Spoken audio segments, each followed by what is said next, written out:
ओ साहेब्र, ओ साहेब्र या.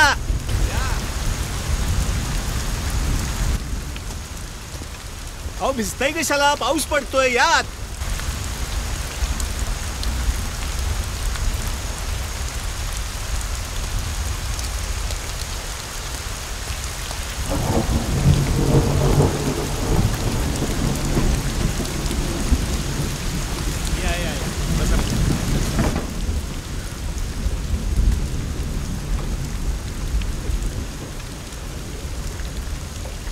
काय आहे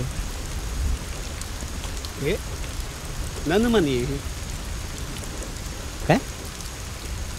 माझं घर हो. जसं तुमचं, तुमच्या मित्राचं, जिकडे आता तुम्ही जाणार आहात तसं माझं घर आहे. याला दरवाजा नाहीत, खिडक्या नाहीत, पण असं मोकळं आहे सगळं. सगळं कसं मोकळं मोकळं करून टाकायचं असतं. तुम्ही इथे राहता? वय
चेहरा जाळाल माझा.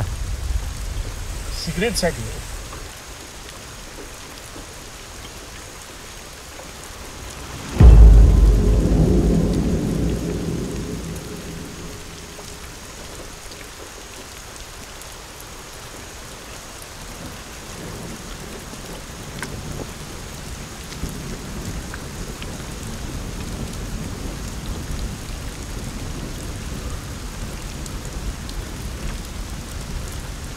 साहेब सिगरेट खूप ओढता वाटतं तुम्ही.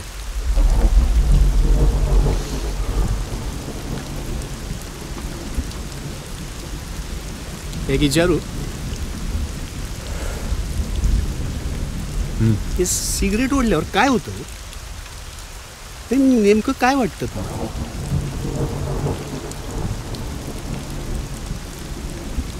थोड्या वेळासाठी बरं वाटतं, रिलॅक्स्ड फील होतं. हां, म्हणजे क्षणिक सुख म्हणायचं का तुम्हाला?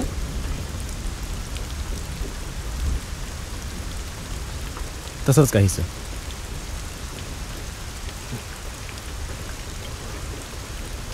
मग थोड्या वेळ बरं वाटावं म्हणून सिगरेट ओढून तुम्ही स्वतःचं आयुष्य आणि पैसा वाया घालवते असं नाही वाटत? एक्सक्यूज मी, तुम्ही माझ्याशी बोलायला आला होता मला. मी काय बोललो नाही ना?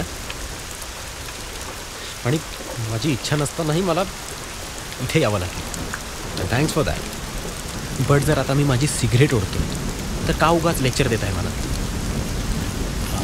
आणि ही सिगरेट ओढून मी माझा पैसा आणि माझं आयुष्य वाया घालवतोय ना? तुमचं तर नाही ना? So mind your on business. Okay? काय साहेब, काय पुन्हा वैतागताय तुम्ही? हां, काय ज्याचं करावं भलं तो म्हणतो माझंच काय करणार.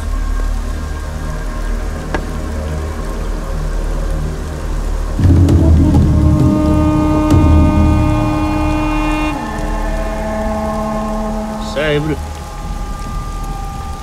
तुम्हाला नियती माहिती आहे? डेस्टिनी हो.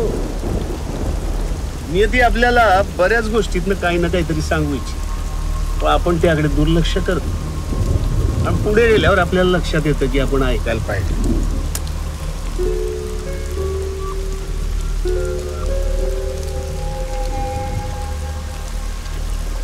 पण तोपर्यंत येळ निघून गेलेली असते साहेब. म्हणून म्हणतो माणसाने थांबावं. पेशन्स खूप महत्वाचे आहेत साहेब.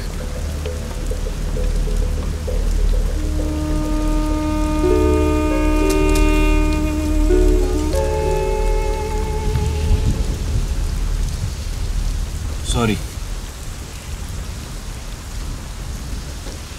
बघा फ्रस्ट्रेशन मध्ये जरा जास्तच बोललो.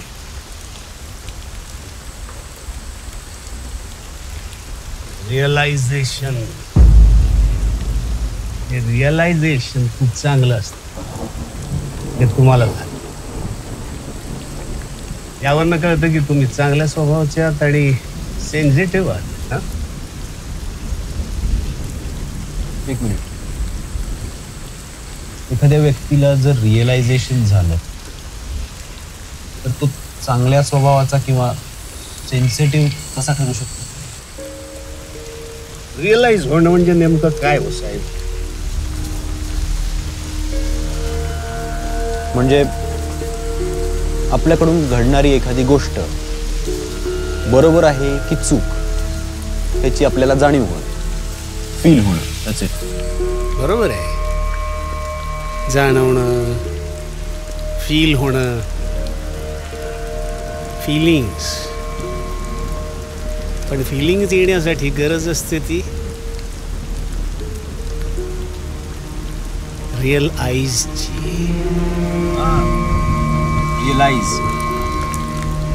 नाही हो साहेब. रिअलाइज. छनोकन पाक नजर. हो कळलं. तरी वैतागत आहे साहेब. एक सांगू, कधी राग आला, वैताग आला किंवा एखादा मोठा प्रश्न पडला ना, डोकं शांत ठेवायचं, डोळे बंद करायचे आणि चांगल्या गोष्टी आठवायच्या. आपसुक हसू येते बघा. खरं सांगतो, करून बघा. बरं वाटेल. खरंच करून बघा. तुम्ही आत्ता करून बघा. बघा तर एखाद्याने बघितलं रस्त्यावर चालणार तर काय म्हणाल तो? कोण आहे? करून तर बघा. अनुभव घ्या. खरंच नाही सांगितलं ना.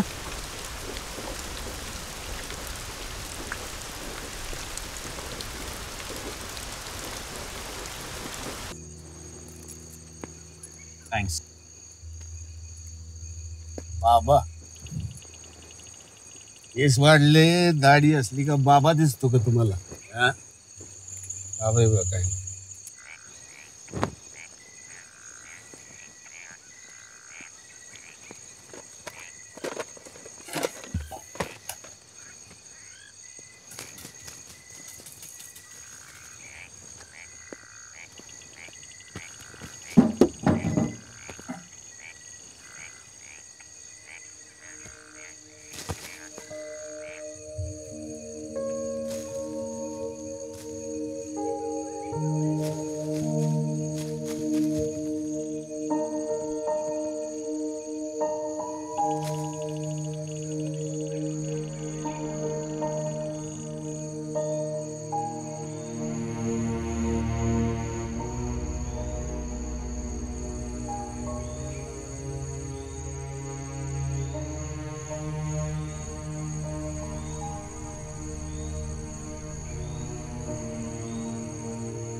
तुम्ही इथे एकटेच राहता का? एकटा कुठं आहे मी? एवढं मोठं मालरान आहे, रस्ता आहे, दिवा आहे, झाड आहे तिकडं. आणि हे बघा.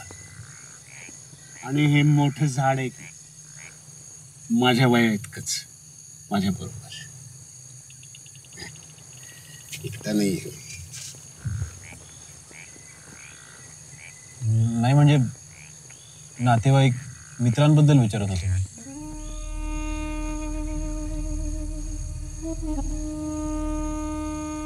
तुम्ही आहातच की.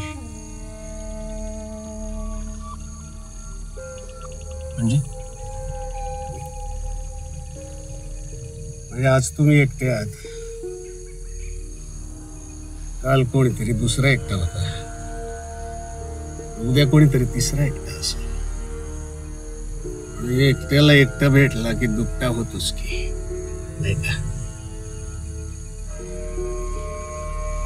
हो, पण ते थोड्या वेळासाठीच ना.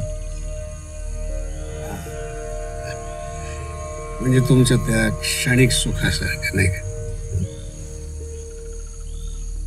म्हणजे सिगरेट हो, सिगरेट तुम्हाला काही क्षणासाठी समाधान देऊन जाते ना. असं इथे येणारा जाणारा थोड्या वेळा करता का होईना पण समाधान देऊन जात. आणि महत्वाचं म्हणजे समाधान देणारा माणूस आणि समाधान देणारं सुख, त्यांचा सहवास.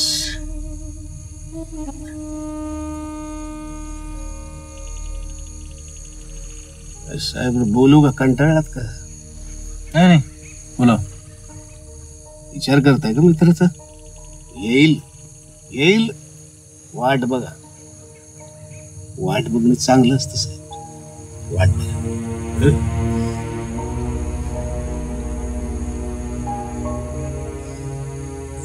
आता तेच करावं लागणार बहुतेक.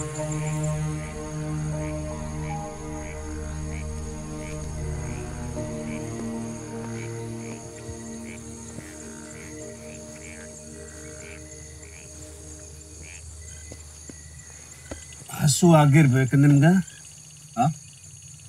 खाणं झालंय का तुमचं? नसेल खाल्लं ना काही?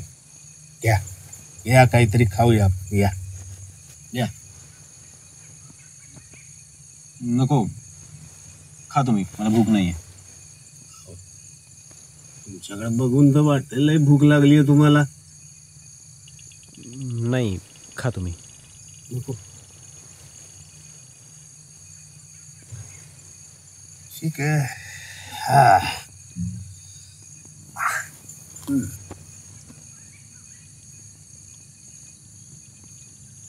मगा तुम्ही काही म्हणत होता. मगा तुम्ही काही म्हणत होता. त्याच्याबद्दल क्षणिक सुख, समाधान, समथिंग.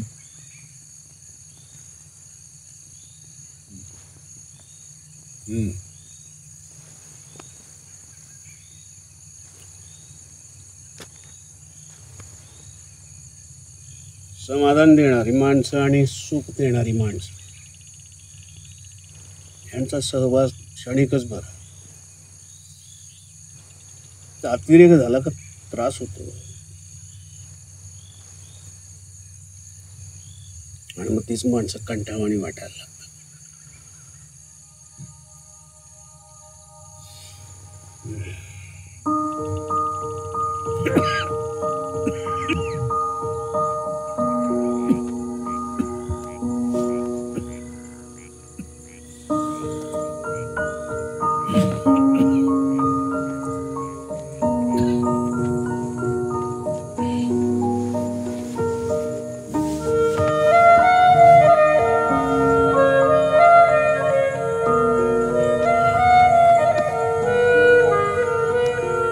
पाणी पिणार का? याला तरी नाही म्हणू नका. आलोच. आणि भूक लागली असेल तर खा थोडस. आलोच.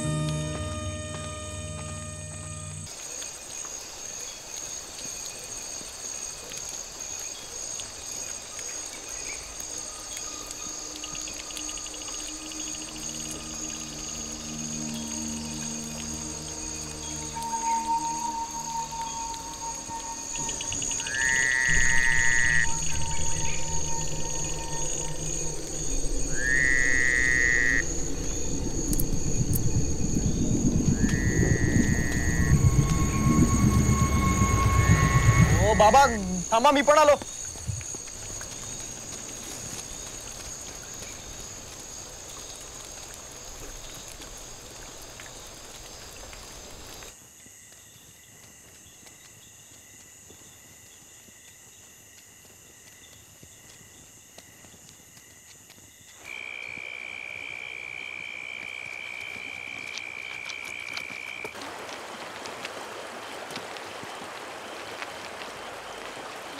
अरे सांभाळून सांभाळून, पाय घसरेल.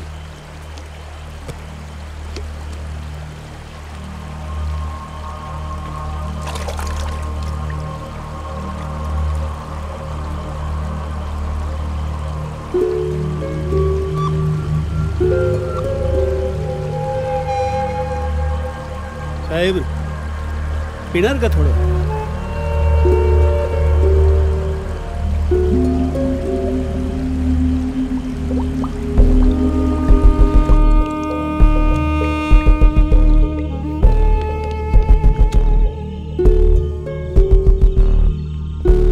चला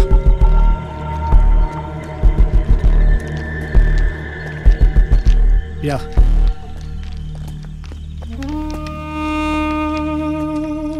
अंधारात पाय वाजवत चला, आता जीव घ्याल कोणाचा तरी. एक विचारू? हा विचार.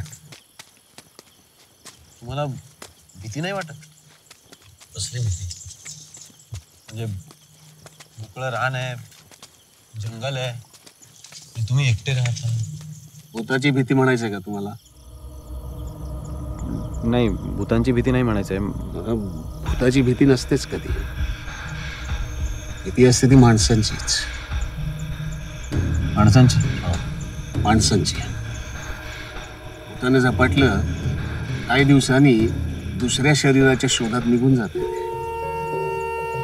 माणसाने झपाटलं ना, आयुष्यभर तसेच राहते. निघून गेली तरी मनात आणि डोक्यात सावली सोडून जाते. There is no ghost in the world. There is ghost in human mind.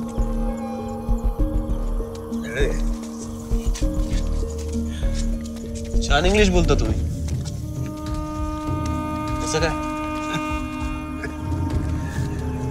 तुमच्यासारखी माणसं भेटत्यात, ऐकायला मिळते आणि ट्राय मारतो कधी कधी.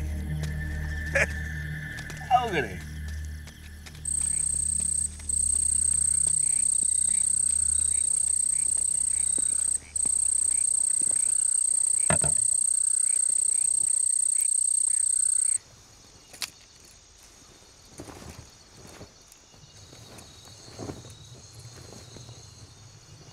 तुम्ही दिवसभर काय करता? म्हणजे कामकाज? काहीच नाही. काहीच नाही. मग तुम्ही राहता कसे आणि खाता काय? हसताय कशाला? काहीतरी काय विचारताय साहेब? अहो राहतो कसा म्हणजे असंच असंच राहतो की. आणि खायचं काय? हे काय, ही भजी खाल्ली की मगाशी. मग ते मला कळलं की तुम्ही आज भजी खाल्ली आहेत, पण माझा विचारण्याचा अर्थ असा की तुम्ही काल काय खाल्लं होतं किंवा आता उद्या काय खाणार, म्हणजे दररोजचं जेवण. असं होय? काय नाही हो, तुमच्यासारखी माणसं काही ना काहीतरी देऊन जातात आणि भागतायत. ओके, म्हणजे तुम्ही भिकारी नाहीये. भिकारी नाहीये, भिकारी नाहीये. या आगरी वगैरे था म्हणतोय ना. उठ, हे बघा तो पत्रा पडलाय, तो बघा. बघा तो उचलून बघा, पत्रा बघा काय लिहिलंय. बघा काय लिहिलंय त्यावर. पंचरवाला. या इकडे, इकडे या, दाखव. या बघा, हे अवजार बनवले बघा मी. हे हातोडी बनवली बघा. हे बघा चपला पण शिवतोय मी. आणि हे दिसतंय ना एवढं टायर वगैरे क्लीनरचं मी काम करतोय. पोटाला शांत करण्यासाठी ही छोटी छोटी कामं करतोय. आणि मनाला शांत करण्यासाठी तुमच्यासारखी लोक त्यांच्याशी बोलतोय. अपेक्षा कधी बाळगत नाही मी. अपेक्षा नाही बाळगत कोणाकडे. माझं तर म्हणणं आहे, कुणाकडनं अपेक्षा बाळगूच नाही कोणी. का? आपण जर एखादी गोष्ट अगदी पॅशनेटली करत असू तर त्या गोष्टीबद्दल आपण अपेक्षा का बाळगू नये? अपेक्षा न्यागिंदू कणसू निर्माण आगता. अपेक्षातून निर्माण होतात स्वप्न. आणि स्वप्न जर सत्यात उतरलं नाही ना तर मानसिक त्रास होतो. शारीरिक त्रासापेक्षा मानसिक त्रास खूप वाईट साहेब. आणि सगळ्यात महत्वाचं म्हणजे अनपेक्षित बदल, अनएक्सपेक्टेड चेंज. एखादी गोष्ट मनाला समाधान देऊन जाते आणि एखादी गोष्ट मनाला टोचते. चांगली गोष्ट होते ना, आनंद वाटून घ्यावा, पण मग सावध व्हावं की पुढं काहीतरी वाईट घडणार आहे. वाईट गोष्ट घडली ना तर मनाला समाधान वाटून घ्यावं की पुढं नक्की काहीतरी चांगलं घडणार आहे. कारण बदल निश्चित असतो. Change is the law of nature साहेब. म्हणून म्हणतो जरा माणसानं थांबावं.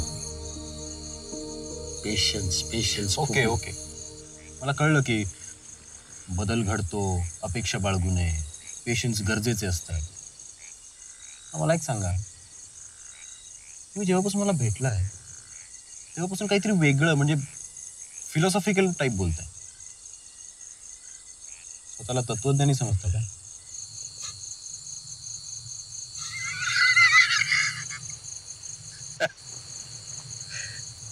साहेब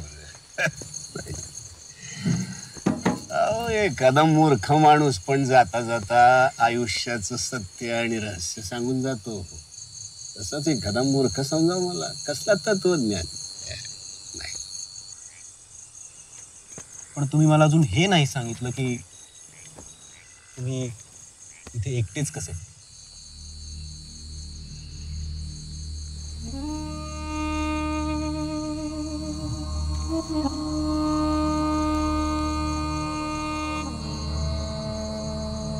जाऊ द्या ना साहेब,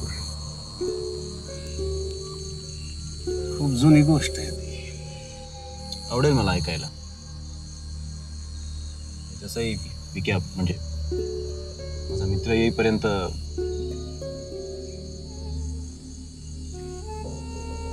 गोष्ट पूर्ण ऐकायला लागेल. सुरू करा.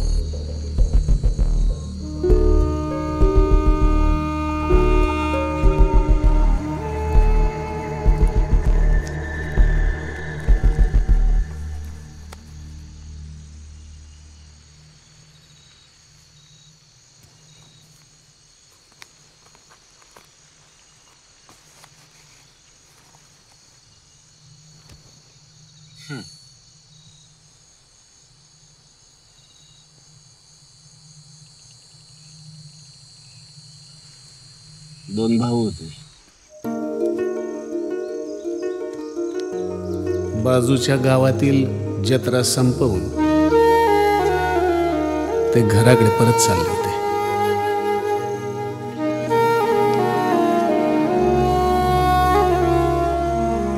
आणि चालता चालता त्यांना एक वळण लागलं साहेब. मग ते घरी पोहोचले की नाही? नाही ना साहेब, ऐका ना, मध्ये मध्ये थांबवू नका हो. म्हणलं ना, ऐकणं चांगलं असतं. पेशन्स. Okay sorry.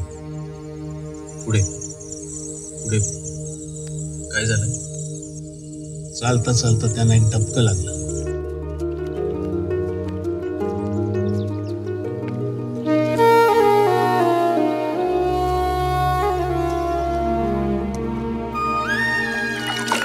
त्या डबक्यातल्या पाण्याशी खेळत असताना त्यांच्या समोर एक बाई आली.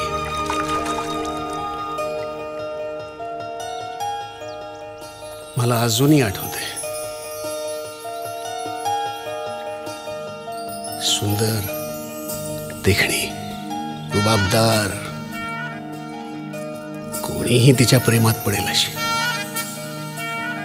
लांब सडक काळेभोर केस.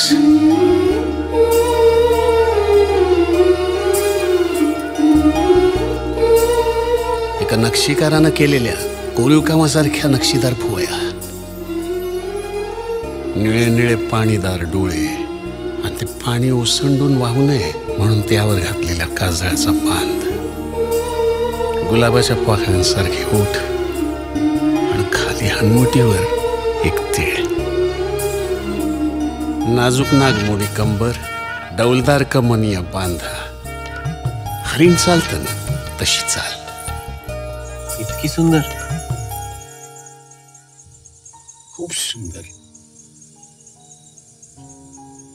साहेब पडला ना प्रेमात? नाही म्हणजे तसं नाही, पण खरंच खूप सुंदर. पण मग पुढे काय झालं?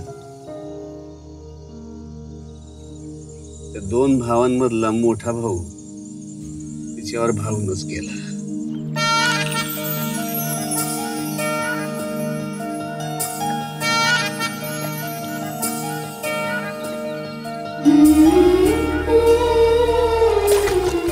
नकळत तिच्या दिशेने सरसावू लागला.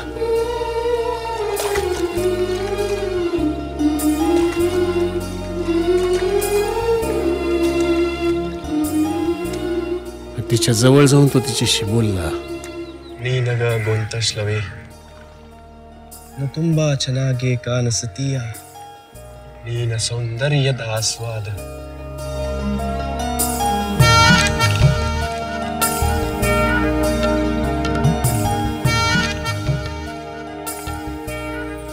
काय पकवताय?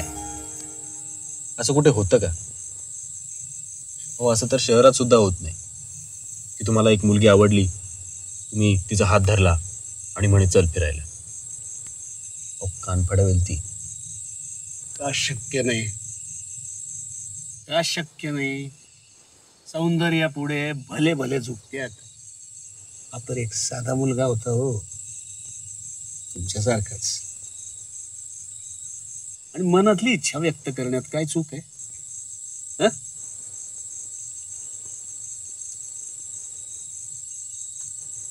जगात प्रेम कोणाला नकोय साहेब?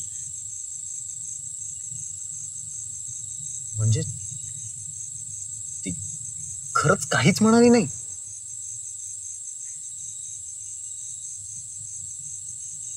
ती त्याच्याशी नजरेनं बोलायला लागली. ते बारक पोरग कधी त्याच्याकडे आणि कधी तिच्याकडे बघतच राहील.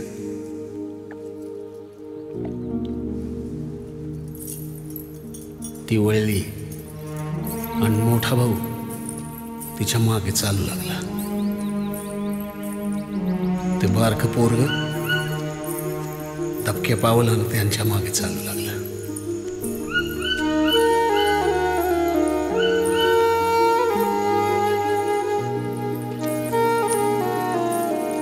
चालता चालता ते तिघे जण एका पुलावर येऊन पोहोचले.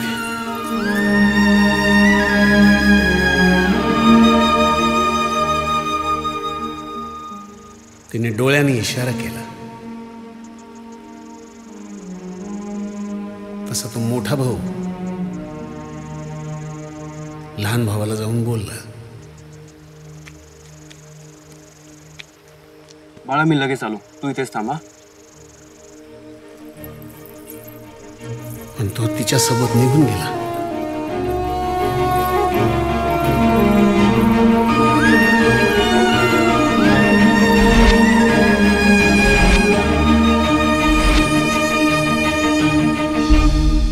बराच वेळ झाला त्याचा मोठा भाऊ काय परत आला नाही. तेव्हा तिथे एक माणूस आला.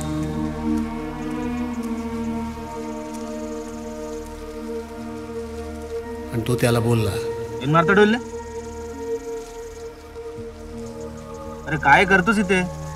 दादाची वाट बघतो. दादाची वाट बघतो? बरं बरं, जास्त वेळ थांबू नको, हा रस्ता लय वाईट आहे. तो माणूसही निघून गेला साहेब. आणि ते पोरग आपल्या भावाची वाट बघत पुलावरच थांबलं. भाऊ काय आला नाही म्हणून ते पोरग आपल्या भावाला शोधायला पुढे निघालं.